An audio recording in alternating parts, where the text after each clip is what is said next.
Can you imagine? Being tested, you can't imagine. No exaggeration. You know, a few years ago I was in Gaza, in Palestine, Gaza, and this was after the bombing, and we met a man.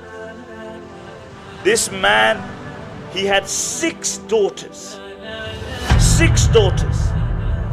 And the bomb hit his house. Everybody became unconscious. And the father says, I woke up and I was looking for my daughters. Out of those 6 daughters, 5 died. He said, I removed the rubble. He said, my eldest daughter was very loved in the area. She was a very loving person. Every night she would go to sleep with her arms around her 2 younger sisters.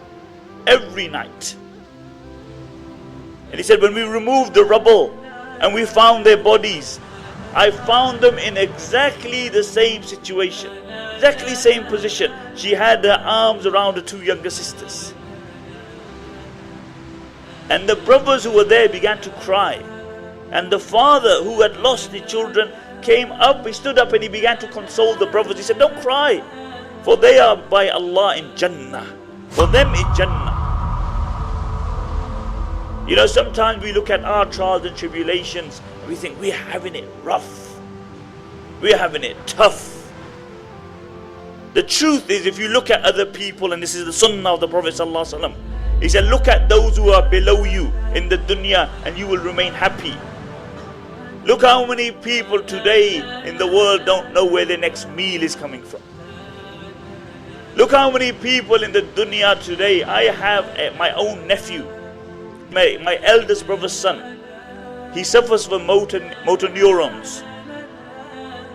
His condition is such that he can't move his arms, he can't move his legs, he can't move any limb in his body. And his state is deteriorating. And just before I went to see him, I had a few things on my mind which were worrying me. When I went to see him, I thought, Subhanallah, how ungrateful am I? You look at his state and you look what Allah has given us. Last week, I went to Syria. I was on the Turkish border, one day in Turkish border, and the next day I was in Syria. I went to a camp. It was freezing. It was colder than the UK.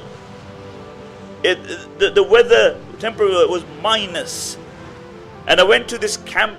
There are 10,000 people living in tents. Over 20% of those children I saw with my own eyes were walking around with slippers. Can you imagine? No hot water. I had to pray 1 salah there. And I had to do wudu. And then we still complain that we ain't got enough.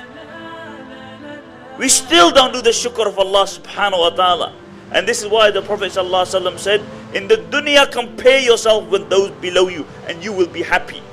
Because if you compare yourself with those who are more than you, then you will never be happy. What will happen is that you will be on Prozac. You will suffer from depression because people will always have more dunya than you.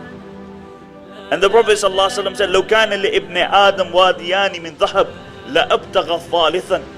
If man had 2 valleys of gold, 2 valleys of gold, he would desire a third. He would want a third. 2 is not enough. And then the Prophet ﷺ said, the only thing which will satiate man is the dust in the grave.